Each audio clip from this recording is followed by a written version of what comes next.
Obrigada pela apresentação. Boa tarde a todas as pessoas que estão aqui, a todos que estão assistindo a gente também online. Tá bom aqui? Dá para ouvir? Tudo certo, né? Gente, então, primeiro de tudo, agradecer, né, a Rose pelo convite, toda a organização do evento. Está muito bom. Realmente, eu também estou aprendendo muito aqui com vocês e eu acho que a responsabilidade de falar depois da Carolina é absurda e depois da juíza Karen hoje de manhã também, porque o tema que eu vou trazer, ele é atravessado por esses debates que já foram feitos, tanto de manhã quanto agora à tarde. Então, para não ser muito repetitiva, eu vou acabar sendo muito repetitiva e eu já vou pedir desculpa para vocês, porque falar de interseccionalidade no atendimento, a promotora Érica falou agora antes de mim também sobre atendimento, também desse cuidado de escuta, então vou acabar repetindo.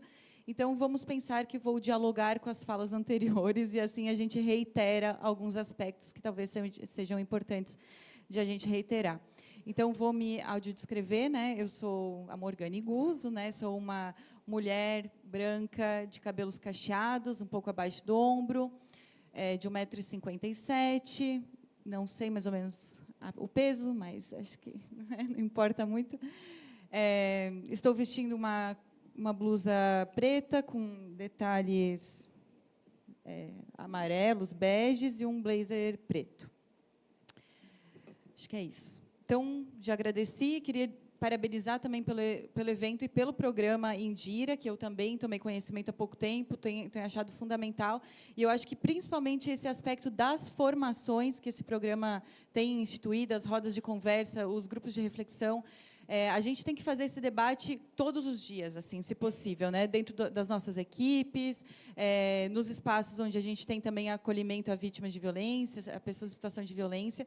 E aí, esse debate sobre a interseccionalidade, ele é fundamental, porque, como a Carolina falou, a doutora Karen também falou de manhã, o Brasil ele é atravessado por esses eixos de dominação, né? Esses eixos que a gente tem a raça como fundadora desse processo colonial, fundadora desse processo de exploração dos corpos territórios. Então, as pessoas indígenas aqui, elas foram escravizadas, exterminadas, né? Houve um genocídio, ainda há um genocídio indígena, a partir dessa diferença colonial de dizer o que é humano e o que não é humano.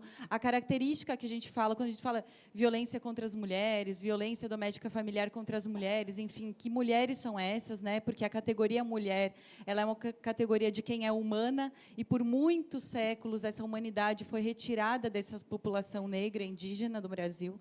Então não tem como a gente falar nunca, e isso eu digo isso com maior tranquilidade do mundo, né? Nos lugares que foram colonizados, de questões de gênero sem trazer a questão de raça, é impossível. E junto com a construção colonial, né, com esse processo de genocídio, de exploração colonial, a gente tem a imposição também dessa diferença, que é a diferença de classe, né? E outras diferenças que a gente vai mencionar aqui ao longo desse tempo, que é a diferença com relação às capacidades, né, possibilidades de uso dos corpos, enfim, a sexualidade, entre outras. Então, para começar, eu queria que a gente fizesse um exercício, assim, também a partir desse meu lugar de uma mulher branca falando aqui, né? Então, sempre que a gente está num espaço, é bom também a gente reconhecer quem somos nesse espaço, né? Quem é que está aqui, que é parecida com a gente ou que não é parecida com a gente. A gente sabe que no judiciário brasileiro a maior parte das pessoas são pessoas brancas, né? Principalmente aqui no sul do Brasil. Então, quando a gente pensa em interseccionalidade, quando a gente pensa também em acolhimento de pessoas em situação de violência, a gente precisa fazer um exercício de entender os privilégios que a gente tem também, para que a gente não faça um olhar, e isso a juíza de manhã falou, Kátia, né? Um olhar a partir da nossa própria experiência, porque não é isso, a gente vai acolher outra pessoa que passa por outros processos. E essas pessoas podem ou não estar atravessadas pelos mesmos marcadores sociais que a gente. Então, nunca é a partir do nosso lugar, embora a gente nunca possa falar que não seja do nosso lugar. Então, é essa questão que é o exercício. Eu tenho um negocinho para passar, só para eu não me perder aqui na minha... Não sei mexer. Aí, ó. Então, a proposta é que a gente pense, né? Quem nós somos, que lugares nós ocupamos. Então, qual é o nosso acesso à moradia? Né? À alimentação digna, ao transporte, à educação, a viver sem violência, à saúde, à autonomia, ao amor também, a ter e criar filhos, né? A poder escolher ter filhos e criá-los, e que eles vivam e tenham dignidade. E tantos outros direitos que a gente tem, né, garantidos na Constituição, e que a gente sabe que nem todos nós, quando fizermos essa pequena reflexão, já vamos perceber que não temos, né? Embora todos eles estejam garantidos em lei, garantidos na Constituição. No caso de quem é mãe, né? Qual é o direito que os nossos filhos têm? A escola. Qual escola? Escola de qualidade, né? Perto de casa, não é? Como é que é feita a dinâmica para eu levar essas crianças, né, meus filhos, à escola? Tem acesso ao transporte na escola? Tem alimentação de qualidade? Né? Qual é o nível de educação que tem essa criança? Qual é a possibilidade dela ir e voltar com segurança da escola? Né? Qual é a possibilidade dela crescer? Isso que a Carol falou do genocídio da população negra, né? Jovem negra. Então, quando a gente faz esse exercício, a gente já percebe que inúmeras dos direitos, né, e que a gente tem enquanto pessoas cidadãs no Brasil, a gente já não acessa, né? Autonomia, saúde, às vezes uma boa escola, enfim. E é importante que a gente se implique nisso, porque eu vou trazer como proposta da minha fala que nós somos responsáveis por uma transformação social. E vocês são, porque vocês já estão provocando essa transformação no judiciário, né? O programa Andira tem feito isso, os protocolos com perspectiva de gênero, o protocolo que está sendo construído com perspectiva de raça.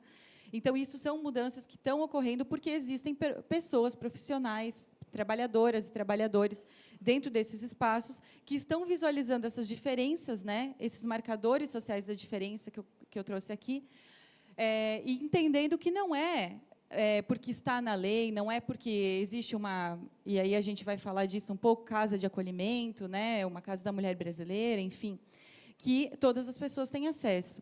Ou não é porque a gente tem uma delegacia da mulher que é fácil acessar, é fácil chegar até lá. Então, é bom pensar nos marcadores sociais da diferença, porque é a partir deles que a gente também reconhece o lugar de privilégio que nós temos. E eu vou falar lugar de privilégio porque eu sou uma mulher branca. Mas eu sou uma mulher filha de pessoas que foram empobrecidas pelo sistema capitalista, né? Eu estudei em colégio público, enfim.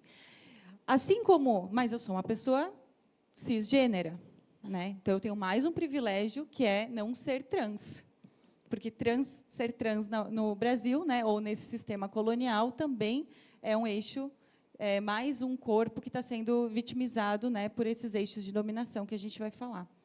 Então, os marcadores sociais da diferença são atributos e características físicas, intelectuais, além de classe social, identidade de gênero, local de moradia ou local de origem, as pessoas com quem você estabelece relações sexoafetivas, isso tudo diferencia a forma como você é visto e tratado e o acesso que você tem aos espaços, bem materiais ou culturais, e aos direitos. Então, sempre que alguém falar de marcador social da diferença, vocês lembram desses eixos, né? E aí pensar quem é o foco do acolhimento, né? Quem são essas mulheres que nós estamos pensando quando a gente fala de vítimas de violência doméstica, familiar? Quem são as mulheres da Lei Maria da Penha? Quem são as mulheres acolhidas na Delegacia da Mulher, né? Então, aqui, como já foi dito, desse processo colonial, de o que é uma definição de mulher, desse processo hierárquico, né? Sempre é hierárquico, gente. Então, quando a gente fala de diferença, quando a gente fala de marcador, a gente está dizendo que, a partir de um lugar que é o branco, homem, cis, de elite, né, com acesso à educação, tudo mais, ele define ele como sujeito universal. Tudo aquilo que não é o homem cis, branco, de elite, é o outro. É aquele que vai ser... Todos os outros corpos são atravessados por outras formas de violência, várias formas de violência. E aí, como são múltiplas, aí nós vamos falar, a partir do feminismo negro, né, da interseccionalidade. E são múltiplas e são diferentes a partir também do lugar social. Então, não é no Brasil. No Brasil, a gente tem a interseccionalidade a partir de alguns eixos que são primordiais, como eu já falei, raça, gênero, sexualidade. Não quer dizer que isso é assim para todos os países ou para todas as regiões. Isso vai depender também da construção histórica de cada local.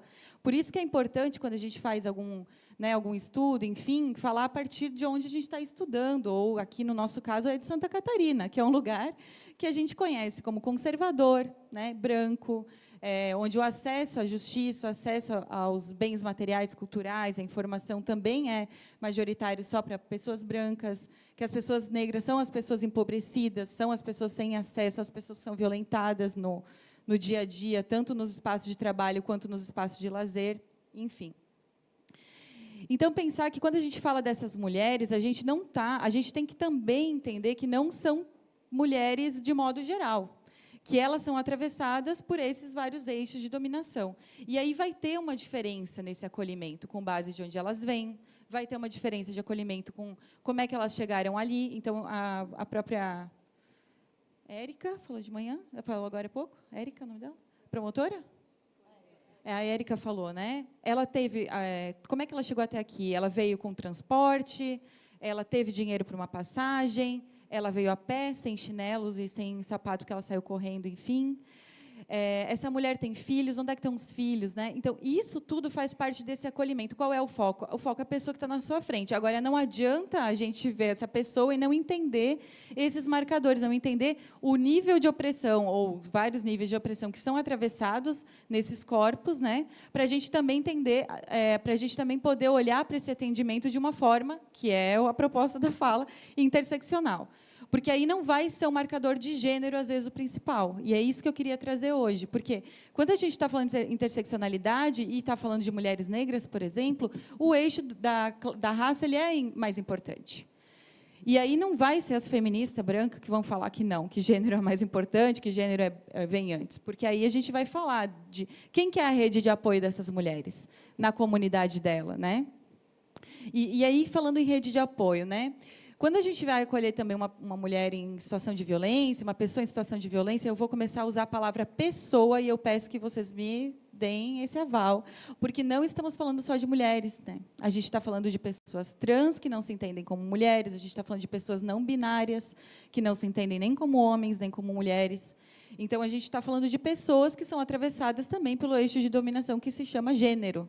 Né, essa construção social em torno dos corpos, que também determina onde a gente pode ir, o que a gente deve fazer, a roupa que a gente deve vestir, a forma como a gente gesticula, a forma como a gente fala, o tom de voz, até a nossa forma de ser incisiva ou não está marcada pelo gênero. Né? Tanto é que mulheres que são muito incisivas, outras pessoas falam que parece um homem. Né, gente? A feminilidade ela é uma coisa dócil, ela é uma coisa...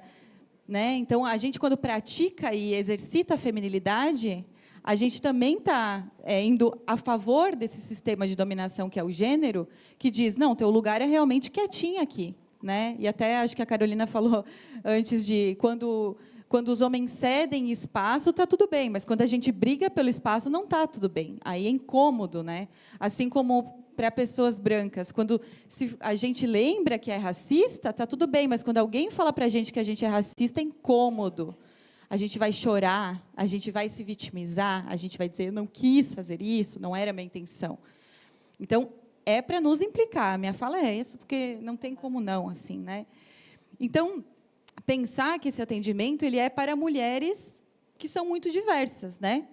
Algumas delas, inclusive, vão ser mulheres que, dentro dessa construção de feminilidade que nós temos como hegemônica, que eu espero que a gente um dia consiga destruir, mas eu sou uma que também reitero pelas minhas formas de me vestir, etc., e eu sei que isso também me dá mais passabilidade nos espaços, faz com que eu não sofra violência nos espaços, ter passabilidade feminina, né? O fato de mulheres lésbicas, por exemplo, também fazerem isso, né, não demonstrarem que são lésbicas, não demonstrarem, porque também isso ajuda, né, você está dentro da heterossexualidade compulsória, ajuda a não sofrer violência, ajuda a ficar, pelo menos essa violência hoje eu não quero sofrer, então vou lá performatizar a feminilidade hegemônica. E aí, a gente precisa pensar na interseccionalidade, então, como... Claro, existe esse debate, né? É uma perspectiva teórica, é um conceito, é uma metodologia, eu acredito que seja tudo isso. Mas ela permite mudar, então, esse olhar a partir do qual a gente vai falar. Então, eu, como mulher, logicamente, que eu vou falar a partir de uma mulher e a partir do lugar da minha experiência. Mas eu, quando eu estou em contato com um mundo que é totalmente racializado, nossa região aqui muito branca, a gente, às vezes, esquece, né? Quando a gente vai num lugar que praticamente só tem branco, a gente esquece da resistência da população negra, quilombola, indígena aqui da nossa região. A gente esquece, se a gente não é toda hora lembrado, mesmo pelo noticiário, por alguma tragédia que aconteceu, parece até que está tudo pacificado, porque nos nossos espaços brancos parece que a gente não é enfrentada a pensar sobre isso, né? Então, é obrigatório que a gente faça um trabalho de letramento racial mesmo, né? De, primeiro, conhecimento de história. E aí, uma coisa que eu fiquei pensando hoje de manhã, quando a doutora Karen falou da perspectiva do protocolo com perspectiva racial, né? Eu falei, gente, olha só, se a gente tivesse aula de história, direito, né? Se todo mundo estudasse história, sociologia, alguma coisa assim, se os cursos de direito, né, os cursos, no meu caso, de jornalismo, outras áreas da saúde, enfim, tivessem, precisaria formar depois, precisaria ter protocolos. Por que a gente não é sensibilizado a pensar por uma perspectiva histórica? Qual é o tipo de formação que nós temos nas nossas graduações que faz com que, depois, o CNJ precise colocar protocolo de leitura, né, de processo com perspectiva racial, sendo que é impossível você não ter perspectiva racial num país como o Brasil, né? Isso me gerou assim um incômodo de como falta estudo mesmo, falta a gente ter um processo de letramento mesmo de raça e de história no nosso cotidiano, no nosso trabalho, enfim. E aí, pensar a partir de vários eixos de dominação que, às vezes, como eu falei, não é o gênero principal. Então, violências e hierarquias, desculpa, baseada no racismo, na classe. Às vezes, elas são a primeira que aparece no momento da gente acolher uma pessoa em situação de violência, né? Que é aquilo que eu já citei anteriormente. A cis-heteronormatividade. Eu vi que aqui, nesses 2 dias, porque eu participei do evento, eu estava muito insegura se eu não ia repetir demais as falas, então eu queria ouvir todas as falas antes, assim. E eu percebi que quase não falamos de cis-heteronormatividade. Então, é meu trabalho também a gente abordar um pouco essa questão. Porque a questão da cis-heteronormatividade, esse palavrão, né, que eu vou tentar explicar, a cisgeneridade é quando você nasce com determinada característica biológica, né, um órgão sexual, vamos dizer assim, e, a partir disso, a sociedade te lê como homem ou mulher. Certo? Lá no ultrassom ainda, hoje em dia tem essa tecnologia que se chama ultrassom, e aí o médico vai dizer, é menino, ou é menina. E aí toda uma construção social em torno desse menino ou menina, que é só um órgão ali que apareceu no ultrassom, é feita em torno daquela pessoa, certo? Se essa pessoa, ao longo do seu desenvolvimento, ela não se reconhecer com aquele gênero que ela foi assignada, que a gente fala ao nascer, ela não vai ser cisgênera, ela não se reconhece como cis. Cis significa mesmo lugar, do mesmo lado, e trans do outro lado, certo? Então, uma pessoa trans, ela não se reconhece como aquilo que foi assignado pelo órgão sexual dela. E essas pessoas, elas sempre existiram, não é uma invenção do século XXI, final do século XX, XXI, não é uma invenção, né? Embora a gente, hoje em dia, tenha conhecido, né, agora que a gente vê os movimentos mais organizados, agora o feminismo trans, né, o transfeminismo, tem também conseguido mais visibilidade. Mas essas pessoas sempre existiram, inclusive nos grupos sociais, né, em algumas etnias indígenas existe o terceiro sexo, enfim, isso as antropólogas já traziam desde os anos 40, enfim. E aí a gente nunca viu essas pessoas como seres normais, né, como dignos de acesso. Então, o que a gente fazia? A gente, que eu falo, o sistema médico e o sistema jurídico, né? Ou você entra na caixinha, ou você vai sofrer todas as violências que até são inomináveis, porque, até então, até a palavra trans não era tão usada, né? Então, o cis e o trans são a questão da identidade de gênero. O hétero é a questão da sexualidade, uma pessoa que sente atração sexual ou se envolve afetivo sexualmente com alguém do mesmo sexo, é alguém homossexual. Sexo, gênero, na verdade, a gente fala em gênero, né? E uma pessoa que se atrai, tem sentimentos ou desejo sexual por alguém do outro sexo ou do outro gênero, é heterossexual.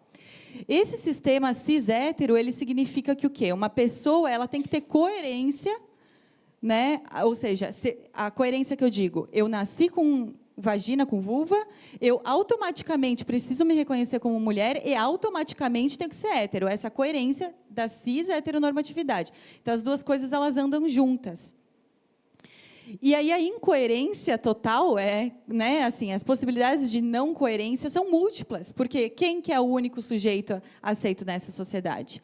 Quem é cis-hétero. O resto todo, o espectro do LGBTQIAPN+, fica fora disso. Que a gente vai falar deles um pouquinho. Deles que eu falo do grupo como um todo, né? Mas, enfim, pensar nisso também como a partir desse lugar fazer o acolhimento, a partir deste sofrimento, desta violência que a pessoa está passando, né?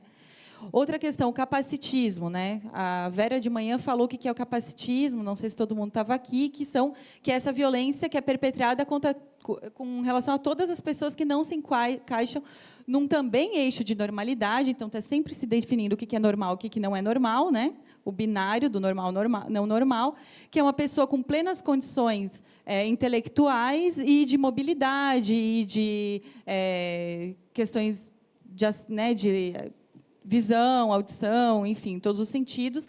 E aí, tudo aquilo que não se encaixa dentro dessa, entre aspas, lógico, normalidade, está no eixo da deficiência, ou, né, enfim. E aí, o que a sociedade faz? Não permite que essas pessoas circulem, não permite que essas pessoas acessem os espaços, né?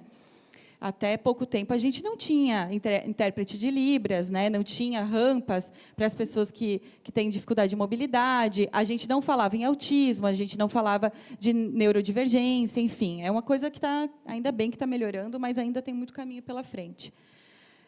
Tem a questão da religião, já foi falado de manhã, da Mãe Gracinha, né? Tem todo de quanto a religião que não é cristã, principalmente as de matriz africana, todas as formas de religiosidade indígenas, elas são criminalizadas no Brasil de várias formas, né?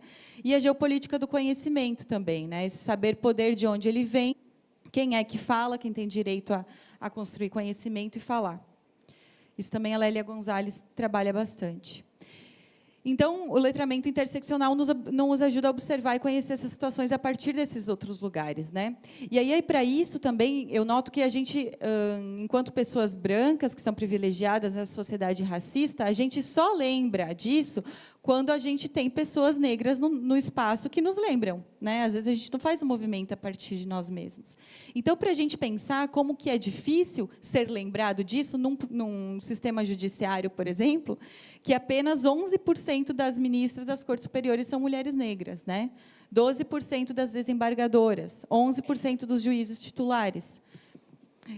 Essa questão da representatividade é uma questão de justiça, mas a gente não tem representatividade nos altos cargos, inclusive mulheres na política. A gente pode pensar nisso para todos os outros campos, né? Eu trouxe aqui o dado do CNJ porque é o que é o público aqui, mas esses dados a gente vê em cargos de representação, em cargos de poder na elite, né, das profissões, é menor a quantidade de mulheres negras, de pessoas negras, né, mas de mulheres negras ainda menos ainda.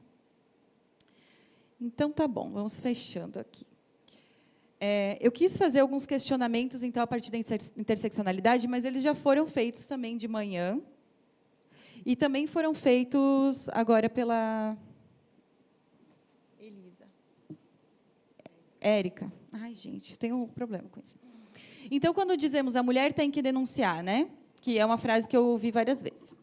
Não aqui, mas na vida, assim, principalmente no âmbito das polícias, né? Das delegacias. Então, nós estamos entendendo o que significa isso no contexto específico daquela mulher ou daquela pessoa, né? As condições materiais para fazer a denúncia, acesso à internet, o transporte, essa locomoção. Quem é que ela precisa deixar para ir até a delegacia, né? Se ela vai levar o filho junto, não vai, se ela tem mobilidade, se ela não é uma mulher com deficiência, enfim. Após a denúncia, as condições de sair da residência, que também foi falado, né? Quem ela precisa levar junto? A gente tem que lembrar das mulheres, que as mulheres muitas vezes são mães e mães de crianças pequenas, enfim, tem que ter uma estrutura. Condição de locomoção, ela ter para onde ir. Uma coisa que temos na Lei Maria da Penha maravilhosamente, mas que não temos na realidade da maioria das cidades, são as casas de acolhimento, né? A perseguição no local de moradia, se ela sair ela tem como sair de casa sem que os vizinhos vejam e os vizinhos vão falar para o marido? Não é uma situação de uma comunidade que é atravessada por conflito de tráfico, por exemplo? Como é que ela vai sair de casa? Então, quando a gente fala mulher tem que denunciar, e é uma frase que eu já escutei tanto, assim, inclusive de delegadas, né, de delegacias especializadas, me gera um ruído, assim, porque é exatamente colocar na mão, né, na responsabilidade de uma pessoa extremamente vulnerabilizada, que é ela que tem que fazer o movimento. Lógico, de certa maneira, a sociedade precisa descobrir que ela está em situação de violência. Mas cadê a rede de apoio, né? Cadê as pessoas ao redor que podem auxiliar? A gente colocar a responsabilidade só em torno da mulher não está ajudando, assim. E, além, não é só isso de ela tem que denunciar. Qual que é a possibilidade de que essa denúncia dê em alguma coisa e essa mulher não venha a ser depois morta, quando ela volta para casa da denúncia, alguém descobre que ela foi para a delegacia, a medida protetiva saiu imediatamente, ela vai querer medida protetiva? Qual que é, né? Qual que é a estrutura que a gente dá? Então, quando a gente está pensando em interseccionalidade, a gente tem que levar em consideração tudo isso, né? As vagas na casa-abrigo, as condições do acolhimento nas casas-abrigo, que a gente sabe que tem inúmeros pré-requisitos, às vezes, que são colocados para as mulheres, às vezes não tem uma estrutura para mulheres com deficiência. Foi relatado ontem de uma mulher estrangeira que era muda, acho, não sei. Não tinha ninguém para conseguir dialogar com ela. Então, esse tipo de coisa que nós não temos estrutura, né, ainda. E é uma estrutura que depende realmente do Estado. Outra coisa que também eu acho que é importante pontuar é essa estrutura punitivista. A quem serve a punição, né? Uma mulher, uma pessoa que denuncia o seu agressor for o próprio companheiro, e o companheiro, às vezes, é o único vínculo com essa pessoa com alguma questão afetiva, né? Às vezes a pessoa sofre múltiplas violências no território, na vida dela, é vítima de racismo, ela é vulnerabilizada socialmente, e o companheiro é a única pessoa que ela tem de referência. Qual outra forma que a gente tem de trabalhar com esse tipo de violência? E aí eu estou falando não de violências que incorrem risco de vida, né? Que não seja o encarceramento. E a Angela Davis é uma mulher negra maravilhosa, teórica intelectual dos Estados Unidos, é um grande ícone do feminismo negro e do feminismo mundial, né? E ela tem um trabalho incrível contra o encarceramento. Ela tem um olhar antipunitivista mesmo contra o encarceramento, porque quem é encarcerado? A gente viu agora recentemente a gente vê todo dia, né, várias denúncias contra homens que têm dinheiro e que não acontece nada com eles. Então, quem é que vai ser preso ao fim e ao cabo? Vão ser os pobres, principalmente se eles forem homens negros e pobres, principalmente, né? Mas, se não, homens negros, muito mais fácil. E aí é papel também de quem está tomando essas decisões judiciais, se não for com uma perspectiva racial e interseccional, de gênero, enfim, não consegue perceber que até as próprias decisões judiciais, que são atravessadas por eu vou ser mais rigoroso nesse caso, tem a ver com o racismo, né? Então, a gente tem criado alternativas para esse punitivismo, a gente tem criado alternativas para essa resolução do conflito, que às vezes é familiar, mas às vezes é dentro do ambiente de trabalho, que não seja a partir dessa penalidade, enfim. Para pensar, gente, eu não sei, ainda bem que vocês têm lugar de poder falar e depois vocês podem me responder. Quer dizer, pensar juntos, acho, né? E aí eu fiquei pensando onde estão as pessoas LGBTQIAPN+. E aí eu quis, pelo menos, dizer o que são essa sopa de letrinhas, para caso alguém realmente nunca tenha ouvido falar, ou enfim. L de lésbicas, né? G de gays, B de bissexuais, T de travestis, transexuais, transgênero, transvestigêneres, que é um conceito de Janari Siqueira. Queer, que são pessoas que... Bom, enfim, eu já vou falar disso. Interseccionais e assexuais, A, P, pansexuais e N, não binárias. Todos essa sopa de letrinhas, são 3 que têm a ver com a identidade de gênero, que eu marquei ali em amarelo. Não, são pessoas que não se identificam com a cisgeneridade, que eu falei antes, né? Que não se identificam com o sexo ou com o gênero que foi assignado ao nascer. No caso das travestis, transexuais, transgênero, transvestigêneros, eu já falei. No caso não binárias, também não se identificam nem com homem, nem com mulher, né? porque a gente tem a sociedade binária, e intersexuais são aquelas pessoas que antigamente se chamava de hermafroditas, né? Que elas têm o desenvolvimento dos 2 órgãos e que geralmente ocorre uma cirurgia, né, enquanto a pessoa é criança, e se assigna algum gênero, né, para essa criança, e depois ela talvez vai ter conflitos, não vai se identificar tal como. E as outras letrinhas, elas têm a ver com a forma de relação afetivo-sexual. E isso não deveria ser da conta de ninguém. Eu deixei até assim porque não deveria ser, mas é. Por ser da conta de todo mundo, e tem, inclusive, um monte de leis tentando punir, né, ou não permitindo a adoção para pessoas, né, casais homoafetivos, enfim, esse grupo social precisou se organizar e precisou se nomear, precisou realmente reivindicar. Então, embora a sexualidade, a afetivo-sexualidade não devesse ser de interesse de ninguém, o Estado tenta punir quem não é heterossexual. Então, por isso que a gente fala da sopa de letrinhas e reivindica os direitos LGBTQIAPN+. E aí eu não encontrei números da representação dessas pessoas nas carreiras do judiciário. Se tiver, eu acho bem legal. E aí só tem uma boas práticas que eu trouxe aqui do CNJ também, que é uma resolução de 2018, que é a resolução número 270, que assegurou a possibilidade do uso do nome social para pessoas trans, travestis, transexuais, que são usuárias do serviço do judiciário, mas também para magistrados, estagiários, servidores, trabalhadores terceirizados. E aí eu fiquei pensando, o nome social, o respeito aos pronomes é o básico, né, gente? Assim, num atendimento à vítima, mas também com colegas de trabalho. Então, hoje em dia, existe uma orientação que todas as pessoas dão, que estão trabalhando com esse debate, que é assim: olá, tudo bem? Como é seu nome? Aí a pessoa vai falar. Como você se identifica? Você se identifica, né, como mulher? Enfim, como você se identifica? Qual é o gênero que você se identifica? Aí a pessoa vai falar. Ou quais os pronomes que você prefere que nós, né, falemos sobre você? Ela vai falar ele, dele, dela, dela. E aí, a partir disso, que a gente vai definir, né, vai conversar com essa pessoa a partir da sua identidade de gênero. A questão de a gente automaticamente dizer que alguém é essa pessoa trans, essa pessoa, não dá certo. A gente vai produzir mais violência. E no espaço que a gente está, que é acolhimento a pessoas em situação de violência, nós não podemos perpetrar nenhum tipo de violência. Então, esse tipo de entre aspas, letramento, esse tipo de conhecimento, esses cuidados, são obrigatórios para nós, que acolhemos essas pessoas, né? Vou terminar. Então, aqui... enfrentar as violências, assédios e a baixa representatividade é a responsabilidade de todas, todes e todos, né? E eu espero que... Não é assim, aqui eu boto fé, todos nós estamos sensibilizados, né? Mas eu fico pensando como a gente pode envolver outros atores. Várias pessoas na plateia falaram, hoje de manhã e ontem, cadê os homens? E aí algumas das respostas foram, esse foi um evento pensado especificamente, né, mais para as mulheres e tal. Eu compreendo.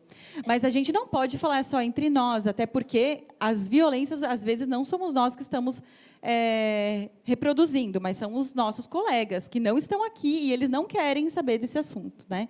Então, como fazer para envolver outros atores nesse empreendimento, né, que é a transformação da cultura do judiciário catarinense, que eu coloquei, nossa, é muito forte, muito grande isso. E aí eu queria colocar como proposta, para finalizar, que a gente enfrente a branquitude, e a branquitude é um sistema, né, que privilegia as pessoas brancas e em que todas as pessoas brancas trabalham para que esse sistema permaneça assim. Então, que as pessoas brancas se comprometam nisso para combater o racismo, né, que elas façam a leitura racial, que elas façam o letramento. Nós, no caso, né? Desnaturalizar a masculinidade hegemônica para combater a violência machista. Quem é que tem que fazer isso? Os homens, né? Os homens, as pessoas se identificam como homens, enfim. Encarar nosso papel na manutenção do capacitismo, da cis-heteronormatividade, a partir desse lugar de privilégio que a gente ocupa, que aqui todas as pessoas que estão aqui estão em lugar de privilégio, algum que seja, às vezes só de classe, né? E o papel desse lugar de transformar a sociedade para que ela seja um lugar seguro para todas as pessoas. E não esperar que o movimento social reivindique. Porque o movimento social está toda hora reivindicando, está toda hora na rua. Mas o movimento social é construído pelas pessoas que são oprimidas constantemente. Qual é o nosso papel nos lugares de privilégio, onde a gente, às vezes, pode tomar decisões que repercutem na vida das outras pessoas? Né? Então, é chamar a responsabilidade mesmo para nós. E dizer aqui que eu parabenizo mesmo esse movimento, e esse programa, e esse espaço, porque eu sei que todas as pessoas que estão aqui estão engajadas nisso. Mas eu não tenho certeza se a gente está conseguindo chegar para além de nós, né? Se a gente está conseguindo fazer esse movimento para as pessoas que não estão aqui hoje. E aí, como fazer? Né? Então, eu encerro aqui, agradeço a oportunidade, a escuta, e fico aberta para os questionamentos. Obrigada.